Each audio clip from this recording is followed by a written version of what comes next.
Bismillah, Assalamualaikum warahmatullahi wabarakatuh. Eh, Perkenalkan nama saya Salim Bari Ahmad. Saya adalah mahasiswa Sistem Informasi Fakultas Ilmu Komputer Universitas Singapura Bangsa Karawang. Pada kesempatan kali ini mungkin teman-teman juga udah ada ya, misalnya kalau misalnya memang sering mengunjungi di dalam YouTube saya, pasti teman-teman udah sering melihat saya mereview aplikasi yang berkaitan dengan sistem informasi akuntansi dan keuangan. Nah, tapi pada kesempatan kali ini saya sedikit ingin mengkaji eh, di Stockbit untuk apa? Untuk sebuah aplikasi Stockbit ini sebuah aplikasi yang se- eh, mewadahi gitu saham-saham dan sebagainya. Di sini mungkin saya akan membahas mengenai saham-sahamnya itu melalui keystat. Nah, di sini juga saya akan membahas eh, untuk analisis sahamnya itu di Gojek, Tokopedia.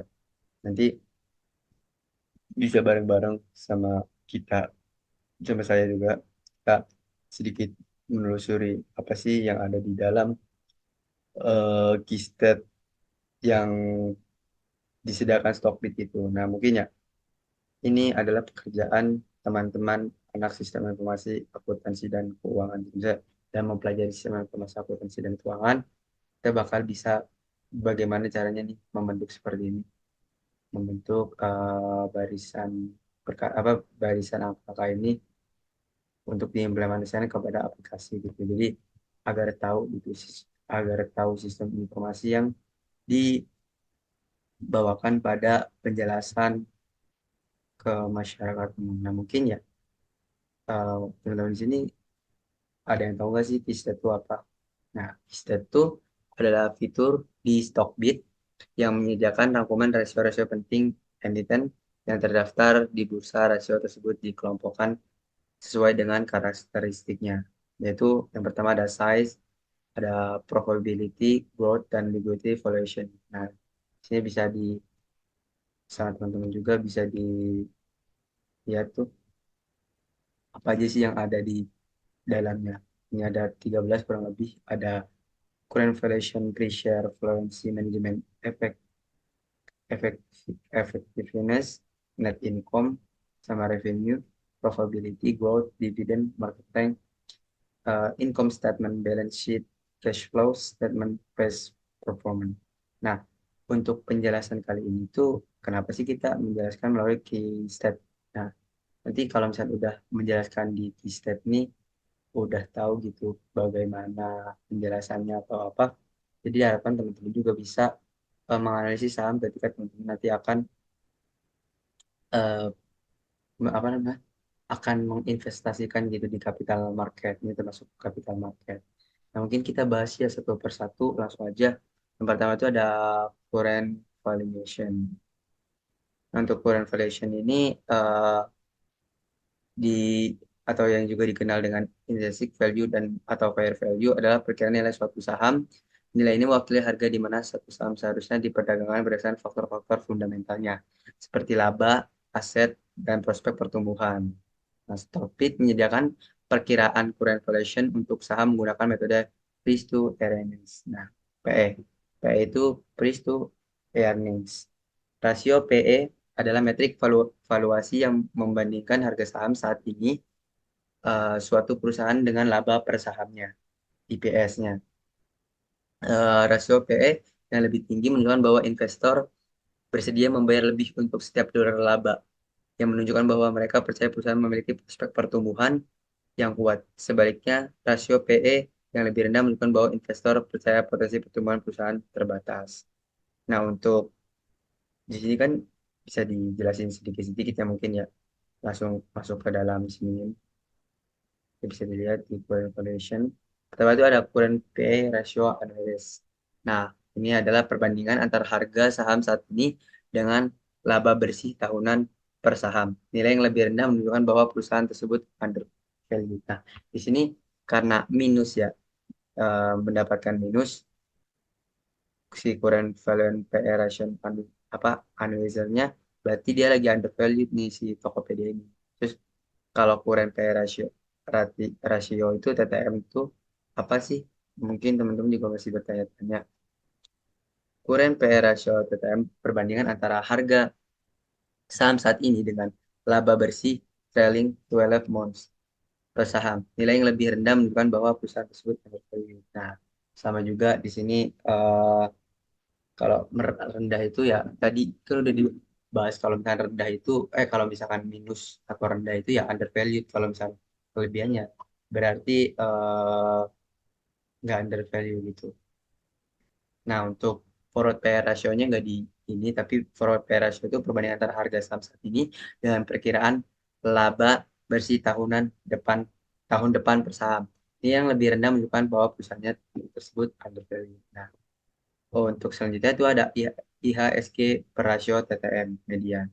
Jadi nilai median dari perbandingan antara harga saham IHSG, IHSG itu harga saham gabungan saat ini dengan laba bersih TTM per saham, nilai yang lebih rendah menunjukkan bahwa perusahaan tersebut undervalue. Nah, juga bisa dilihat bahwa Tokopedia sekarang lagi undervalue, masih minus gitu, minus 3,35.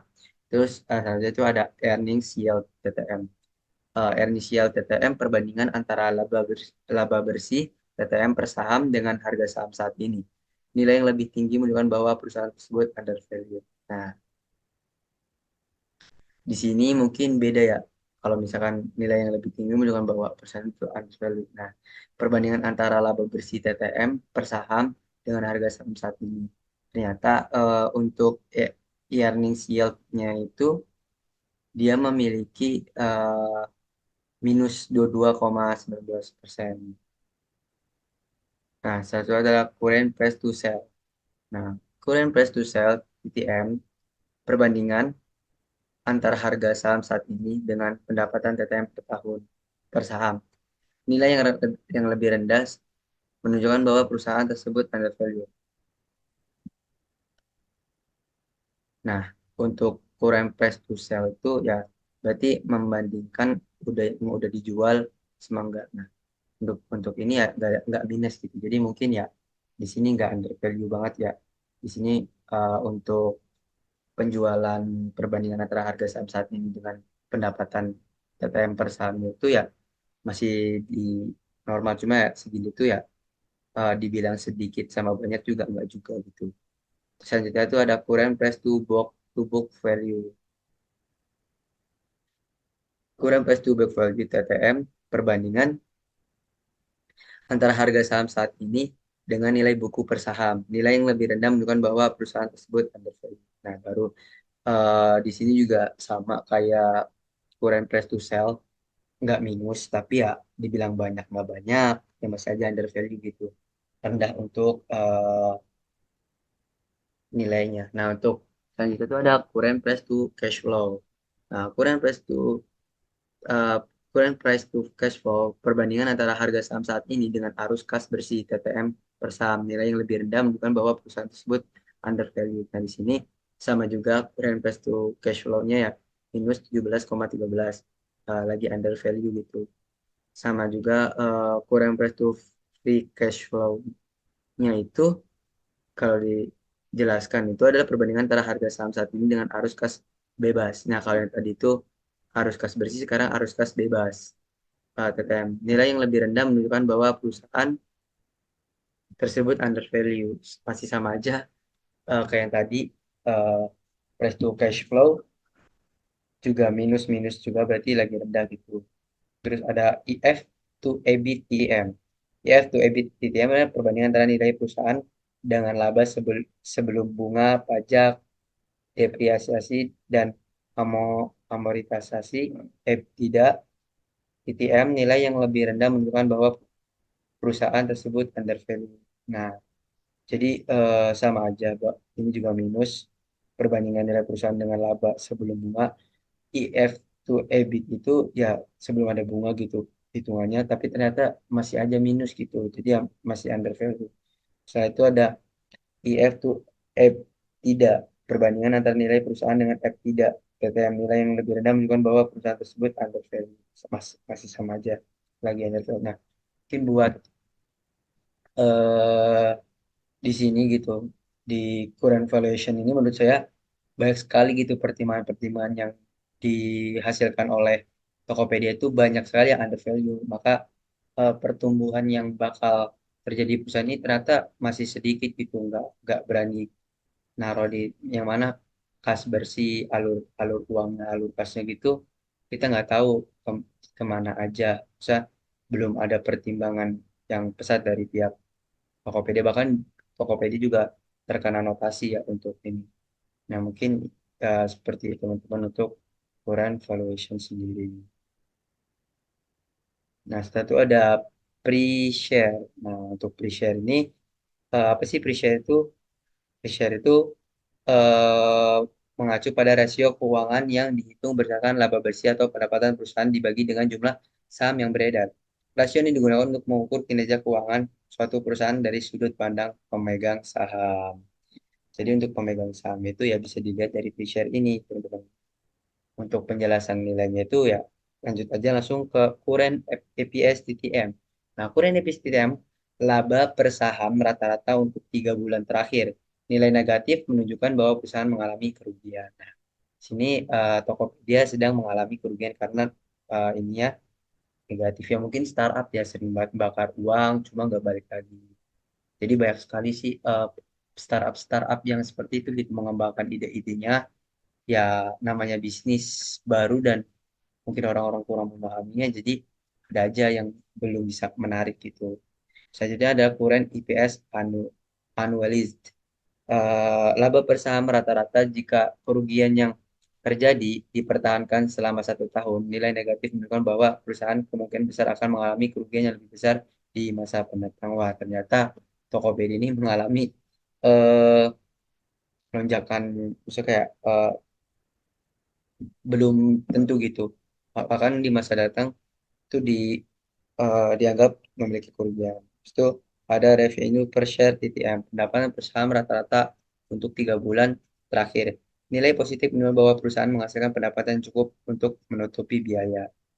Oh, nah ternyata eh, pendapatannya cukup ya, revenue per share ini karena nggak negatif 11,56, berarti masih aman ya untuk nilai positif pendapatan bersama rata-rata untuk 2 bulan. Nah, untuk itu ada cash per share quarter.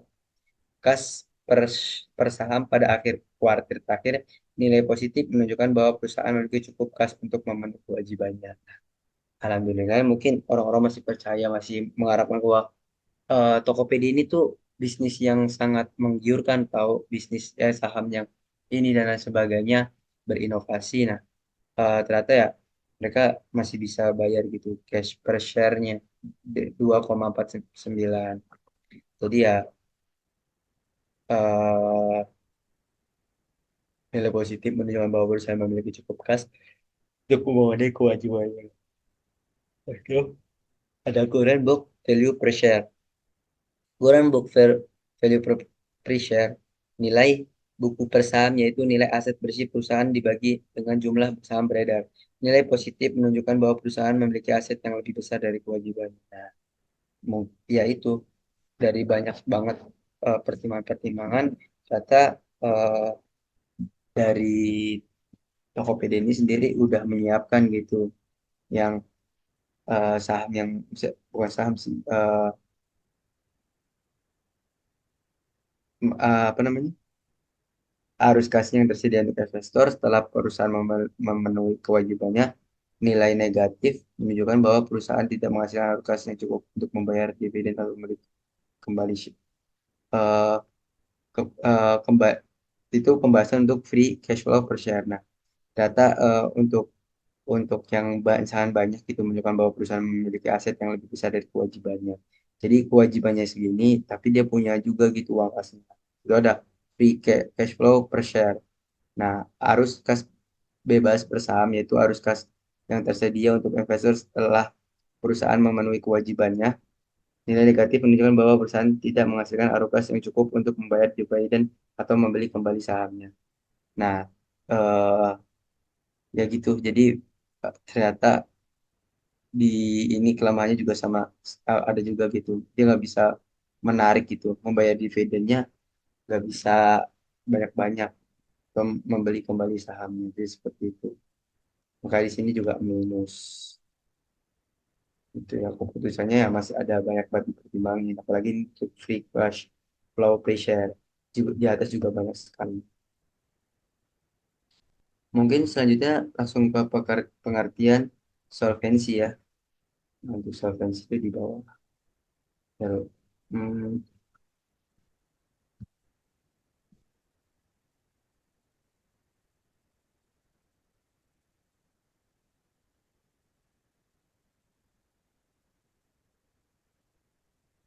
nah, untuk solvensi sendiri, apa sih pengertian solvensi? Solvensi pada case yang ada pada Stockfit adalah ukuran kemampuan perusahaan untuk membayar kewajiban jangka panjang. Solvensi diukur dengan membandingkan total utang perusahaan dengan total asetnya.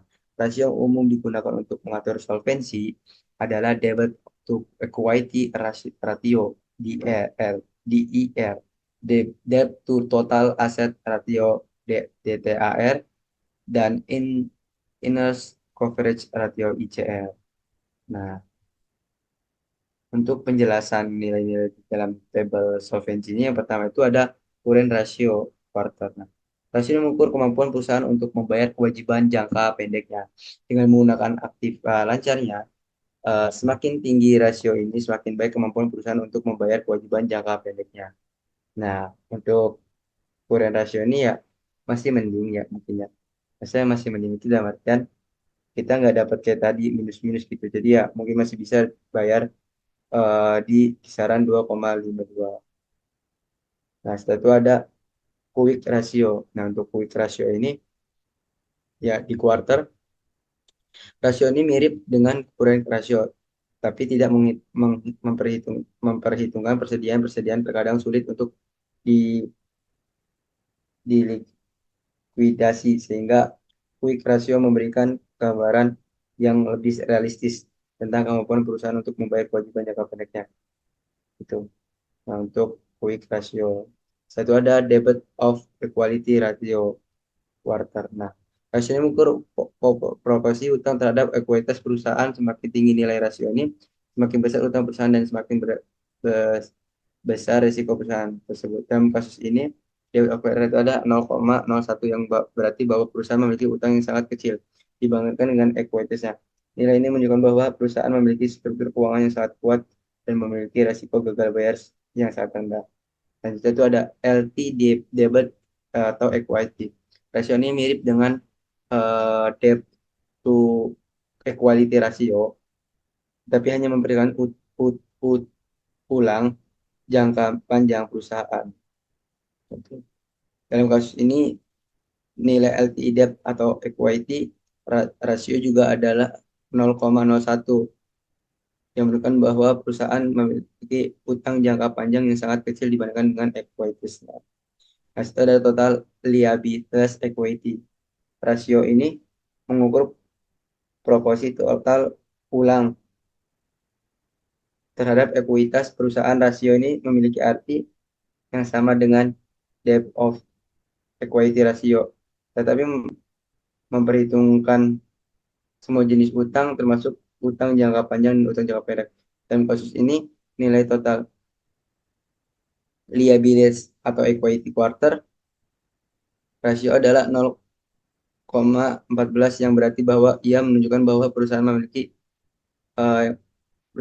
utang yang relatif kecil dibandingkan dengan ekuitasnya. Nilai ini menunjukkan bahwa perusahaan memiliki struktur keuangan yang kuat dan memiliki risiko gagal bayar yang rendah. Ada total debt, total aset quarter. Rasio ini mengukur proporsi total untuk utang terhadap total aset perusahaan. Rasio ini memiliki arti yang sama dengan debt of equity ratio yang memperhitungkan semua jenis utang termasuk utang jangka panjang dan jangka pendek dan semua jenis aset termasuk aktiva lancar dan aktiva tetap. Dalam kasus ini, nilai total debt atau total adalah 0,01 yang menunjukkan bahwa perusahaan memiliki utang yang sangat kecil. Untuk total debt, total aset kuartal itu 0,01 ya. Itu jadi sedikit itu. Selanjutnya itu ada insert coverage. free cash flow, dan Altman Z-score. Selanjutnya ke manajemen effectiveness, solvency udah selesai. Ke manajemen effectiveness.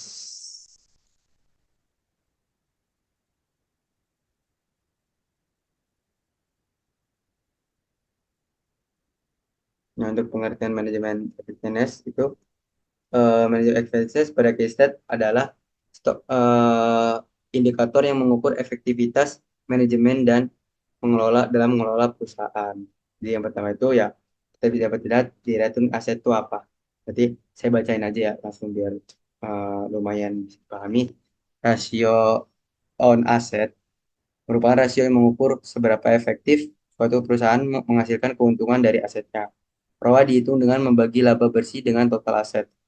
Return of equity lanjutannya itu jadi di sini ya minus pasti di sini kan bukan rasio yang mengukur seberapa efektif suatu perusahaan menghasilkan keuntungan dari asetnya. Jadi bisa dipertimbangkan. Itu ada return on equity. On equity merupakan rasio yang mengukur seberapa efektif suatu perusahaan menghasilkan keuntungan dan ekuitas pemegang. Nah, ternyata di sini juga minus juga. Jadi mungkin belum bisa efektif untuk return of equity. Itu ada return on capital employed, ROCE. Yang ini nih, return on capital employed. Minus juga, minusnya banyak sekali. Kita bisa dapatnya merupakan rasio yang mengukur seberapa efektif suatu perusahaan menghasilkan keuntungan dari modal yang diinvestasikan. Hmm. Itu ada day sales on outstanding. Hmm. Berupa rasio yang mengukur berapa lama waktu yang dibutuhkan perusahaan untuk mengumpulkan pulang piutang dari pelanggannya. DSO dihitung dengan membagi piutang dengan penjualan bersih dan menghasilkan hasilnya dengan 365. Nah, day salesnya itu outstanding ya dibagi-bagi nilainya ada 2,89 berarti eh, bisa dilihat bahwa sini juga banyak yang ini ya cash conversion. Eh, eh, day cash ya, day sales outstanding. Nah, satu adalah days inventory merupakan rasio yang mengukur berapa lama waktu yang dibutuhkan perusahaan untuk menjual persediaannya. Hitung dengan membagi persediaan dengan biaya penjualan dan mengalihkan hasilnya dengan 365. Satu adalah days payables outstanding merupakan rasio yang mengukur berapa lama waktu yang dibutuhkan perusahaan untuk membayar hutang kepada pemasoknya. DPO dihitung dengan membagi hutang lancar dengan biaya pembelian dan mengalihkan hasilnya dengan 365 hari.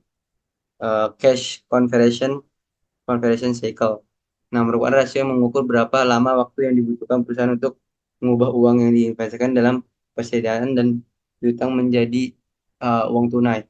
Di, di, dihitung dengan menjumlahkan DSO dan DPO, lalu menguranginya dengan DI.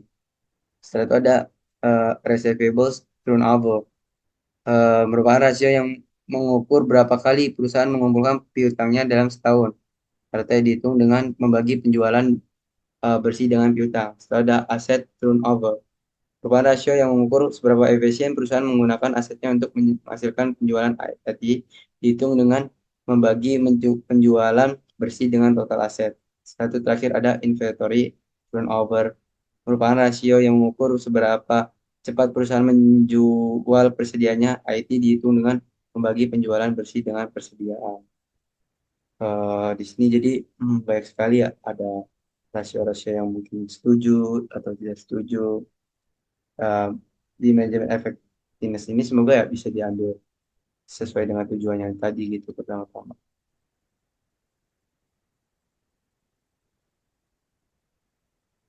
Setelah itu kita lanjut ke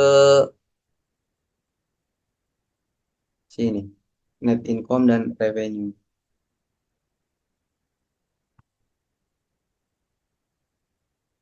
Nah, untuk kita dapat lihat ya teman-temannya, untuk ini sendiri pengertian net income ini kita bisa pahami bersama-sama teman-teman.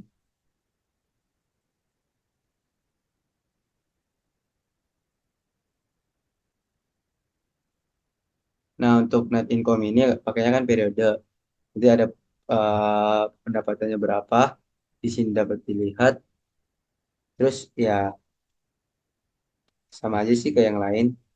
Tapi ya bisa dilihat gitu income-nya berapa, nulisnya berapa, DTM-nya berapa gitu. Untuk penjelasan sendiri, eh, kenaikan biaya operasional itu seperti biaya bahan baku, biaya tenaga, dan lain sebagainya. Jadi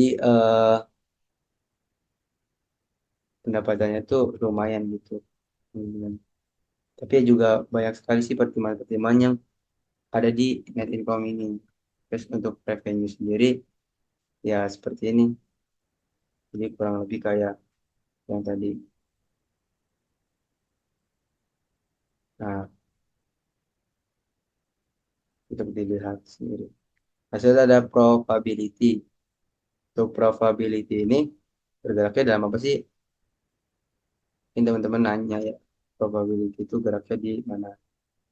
Untuk probability sendiri, tadi kan udah dijelasin juga ya. Revenue itu seperti apa? Pendapatan total penerimaan perusahaan dari penjualan barang atau jasa selama periode tertentu. Sama aja kayak tadi yang dapatkan. Nah, untuk probability ini ya, eh, pada fitur key state stock bid merupakan bagian dari kelompok rasio probabilitas yang digunakan untuk mengukur kemampuan perusahaan untuk menghasilkan laba. Di sini ada gross profit margin, operating profit margin, dan net profit margin. Nah, penjelasan itu presentasi laba kotor dan total penjual nilai yang ingin menunjukkan perusahaan mampu menghasilkan margin laba yang besar dan dari setiap penjualannya. Saya itu ada operating profit margin, persentase laba operasi dari total penjualan nilai yang tinggi menunjukkan perusahaan yang mampu menghasilkan margin data yang besar dari kegiatan operasional itu. eh, Net profit marginnya persentase yang laba bersih dari total penjualan nilai yang besar dari surat bisa. Untuk ini ya minus-minus nih kata, dan minus jadi profitnya kurang ya, dari gross profit margin doang. Nah, untuk growth ya, growth-nya itu kenaikan gitu, sama aja sebenarnya kayak nanya revenue, gross profit, net income. Nah, ternyata cuma di net income doang gitu. Kita mungkin bakal bahas untuk pengertiannya. Untuk growth sendiri, hmm, untuk growth itu, growth pada case state Stockbit mengacu pada pertumbuhan kinerja perusahaan dari tahun ke tahun. Nah, jadi gitu, dari tahun ke tahun ternyata eh, pertumbuhannya itu di revenue sama gross profit kurang, dan di net income tuh lumayan gitu. Jadi pertumbuhan laba bersihnya tuh ya nah kan kurang kan. Untuk gross profit, apa, revenue growth atau gross profit. Nah, untuk selanjutnya itu guys gitu. Kurang lebih seperti ini. eh, Revenue itu pertumbuhan pendapatan dari kuartal sebelumnya, dan kasus ini pendapatan Goto turun dari kuartal sebelumnya. Untuk bentuknya gross profit juga pertumbuhan laba kotor yang dari kuartal sebelumnya. Dalam kasus ini laba kotor Goto turun 23,80% dari kuartal sebelumnya. Terus ada net income-nya, pertumbuhan laba bersih dari kuartal sebelumnya eh, lebih bersih. Nah, enforcement. Kemudian berdasarkan tabel tersebut, percuma bahwa pendapatan Goto turun secara signifikan. Di kuartal sebelumnya, hal ini mungkin disebabkan oleh beberapa faktor, kenaikan inflasi, perlambatan ekonomi, dan sebagainya. Di situ ada ada apa, Div- dividen. Nah, untuk dividen itu, ini dividen pada fitur key state stock bid, dividen digunakan sebagai dividen per saham DPS yang dibagikan oleh perusahaan kepada pemegang saham. Dividen ini merupakan bagian dari laba bersih perusahaan yang dibagikan kepada pemegang saham sebagai bentuk apresiasi atau investasi mereka. Dividen per saham dihitung dengan berbagi total dividen yang dibagikan oleh perusahaan dengan jumlah saham yang berbeda. Hmm. Nah, untuk dividen ini ada penjelasannya. Oh, di sini tapi kosong semua ya. Dividen nilai dividen per sahamnya dibagikan oleh perusahaan dalam hal ini. Terus untuk dividen totalnya, total dividen dibagi oleh perusahaan selama 12 bulan terakhir. Dan, nah, tapi di dividen ini kosong semua apakah kalau misalkan malam itu jadi kosong atau gimana? Nah, setelah itu ada lanjut aja ke market rank. Nah, untuk market rank ini, market rank pada case state itu apa sih gunanya? Itu adalah pering, peringkat suatu perusahaan berdasarkan nilai kapasitas pasarnya. Nilai kapasitas pasar dihitung dengan mengalihkan jumlah saham beredar dengan harga saham per lembar. Nah, setelah itu nanti ada kayak sidang-sidangnya gitu. Nah, untuk sini aja bilang Piotrowski Score adalah indikator yang mengukur kinerja keuangan suatu perusahaan berdasarkan 9 kriteria. Nilai tertinggi, hmm, ni- nilai yang tertinggi adalah 9 dan nilai terendah adalah 0. Nilai 2,00 menunjukkan bahwa kinerja keuangan perusahaan tersebut berada di bawah rata-rata. Itu ada EPS rating. Adalah indikator yang mengukur pertumbuhan laba per saham. IPS selalu perusahaan nilai tinggi adalah 100 dan nilai terendah adalah 0. Nilai IPS rating tidak tersedia untuk saham tersebut. Ya rating enggak. Terus relative strength ratingnya itu menjelaskan apa sih? Indikatornya yang mengukur kinerja saham suatu perusahaan dibandingkan dengan indeks saham tertentu. Nilai tertinggi adalah 100 dan nilai terendah adalah 0. Nilai 32,84 menunjukkan bahwa kinerja saham tersebut berada di bawah rata-rata indeks eh, saham. Nah, untuk itu kan di eh, bawahnya relative strength ya. Nah, alhamdulillah relative strength saya memegang 70%. Untuk rank, market cap adalah peringkat kapasitas pasar saham tersebut di antara semua saham yang diperdagangkan di Bursa Efek Indonesia. Nilai ketika ada satu nilai terendah adalah 100, nilai 999,0 menunjukkan bahwa kapasitas pasar tersebut berada di peringkat 99 kelas di BI. Itu ada rank, current, dan rank RI itu. Di sini rank semua, ya saya bacain satu-satu, adalah peringkat rasio harga ke laba. Saham tersebut di antara semua saham yang dipegang di BI, nilai tertinggi adalah 1 dan nilai terendah adalah 100. Nilai tidak tersedia untuk saham tersebut. Rank earnings yield adalah peringkat rasio dividen per saham DPS. Saham tersebut di antara semua saham yang diperdagangkan di BI, nilai-nilai tertinggi adalah 1 dan nilai terendah adalah 100. Nilai 8,00 menunjukkan bahwa rasio dividen per saham tersebut berada di peringkat 8 teras di BI. Untuk airing shield-nya, terus ada rank PS, rank PB. Rank PS itu adalah peringkat rasio harga ke penjual saham tersebut di antara semua saham yang diperdagangkannya. Jadi bisa dilihat ya kayak orangnya berapa gitu. Ada rank ini juga sama mas saja. Kalau ini kan 11 kita isinya menunjukkan bahwa rasio harga ke penjual saham tersebut berada di peringkat eh, 11 teratas di BI. Nah, untuk rank PB-nya itu adalah peringkat rasio harga ke buku PB. Saham tersebut di antara semua saham yang diperdagangkan di BI, nilai tertinggi adalah 1 dan nilai terendah adalah 100. Nilai 52,0% menunjukkan bahwa rasio harga ke buku saham tersebut berada di peringkat 52 teratas di BI. Nah, selanjutnya itu ada di rank near 52 week high.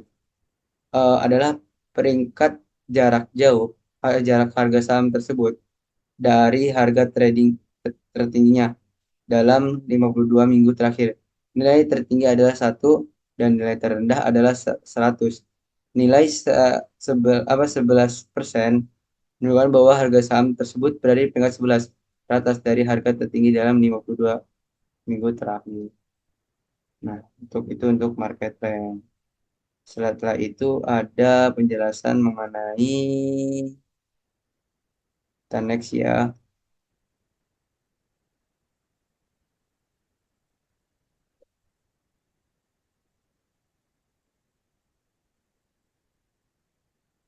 Untuk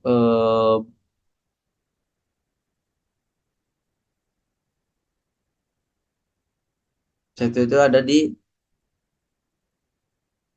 income statement.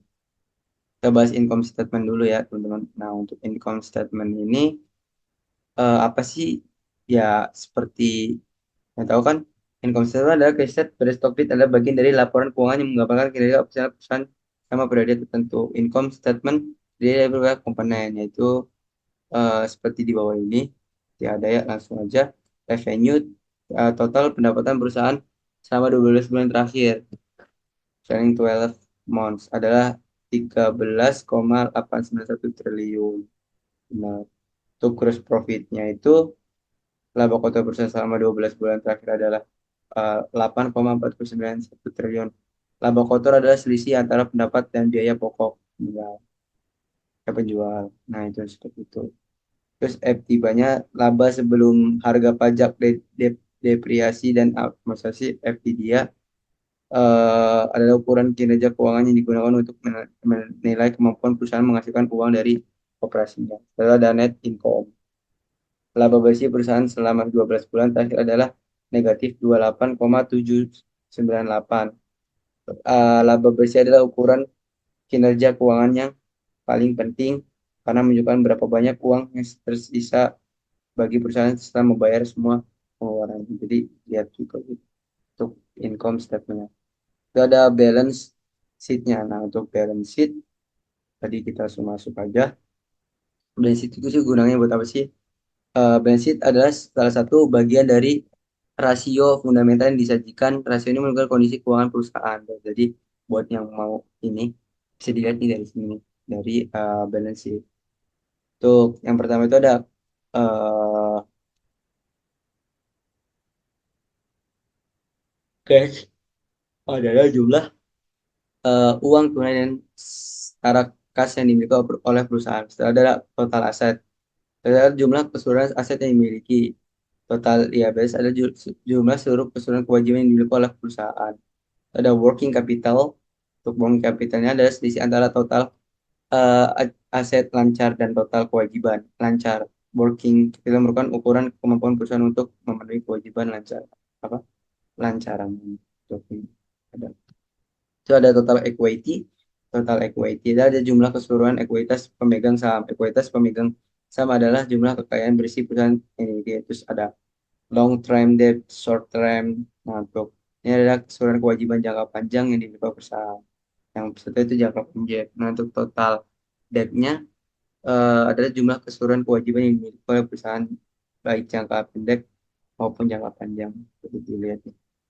Ini debt-nya untuk pengeluaran. Nah, untuk net debt, total debt-nya itu adalah jumlah keseluruhan kewajiban yang dimiliki oleh perusahaan, baik jangka pendek maupun jangka panjang. Untuk nilai net debt adalah selisih antara total debt dan total equity. Net debt merupakan ukuran utang bersih perusahaan. Jadi kurang lebih seperti itu untuk penjelasan balance sheet. Selanjutnya adalah cash flow statement dan ada price performance. Untuk cash flow statement itu apa sih? Indonesia di sini ya cash flow statement pada key stock adalah laporan keuangan yang menggambarkan arus kas masuk dan keluar perusahaan sama periode tertentu. Laporan ini terdiri di 3 bahan dan sebagainya. Nah, untuk di sini ada 5 gitu. Ada cash from operation, from investing, cash from financing, capital expenditure, dan cash flow. Nah, untuk Cash from operation ini arus kasnya, operasi adalah arus kas yang dihasilkan dari kegiatan operasional perusahaan. Itu eh, ya bisa dilihat ini billion pastinya million gitu berapa.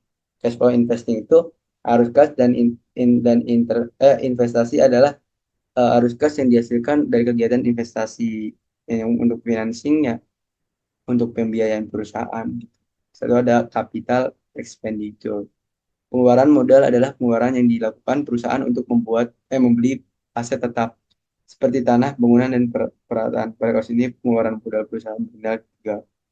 Untuk free cash flow-nya harus kas bebas adalah arus kas yang tersedia untuk diinvestasikan kembali atau dibagikan kepada pemegang saham. Pada kasus ini arus kas bebas perusahaan bernilai negatif sebesar 7,88%. Hal ini berarti perusahaan tidak memiliki arus kas bebas yang cukup untuk diinvestasikan kembali atau dibagikan kepada pemegang saham. Satu ada price performance. Yang untuk price performance ini ada indikator yang menunjukkan kinerja harga saham dalam jangka waktu tertentu. Indikator dihitung dengan membandingkan harga saham saat ini dengan harga saham yang pada tanggal tertentu di minggu lalu, di masa lalu. Nah, untuk uh, price performance ini, yang pertama ada one week price return, persentase pertumbuhan harga dalam 1 minggu. Ya udah ini 1 minggu, 3 minggu, 1 minggu, 6 minggu, 6 bulan dan sebagainya.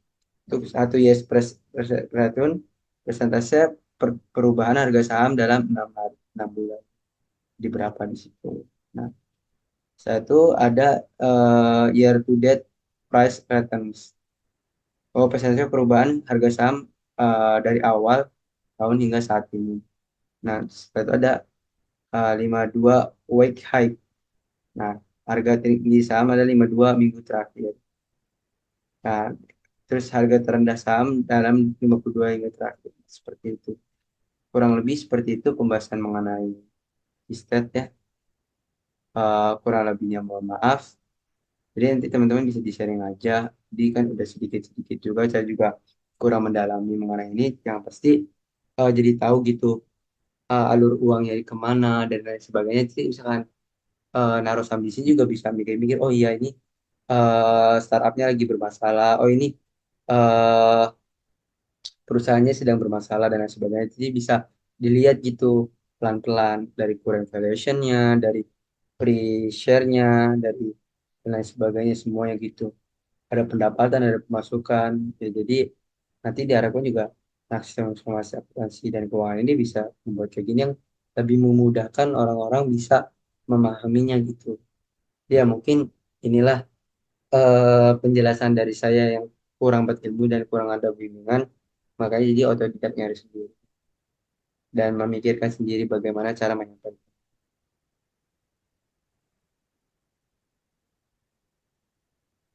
seperti itu. Kurang lebih dari saya seperti itu aja. Nanti bisa aja di sharing aja sama sama saya. Wabillahi taufiq wal hidayah. Wassalamualaikum warahmatullahi wabarakatuh.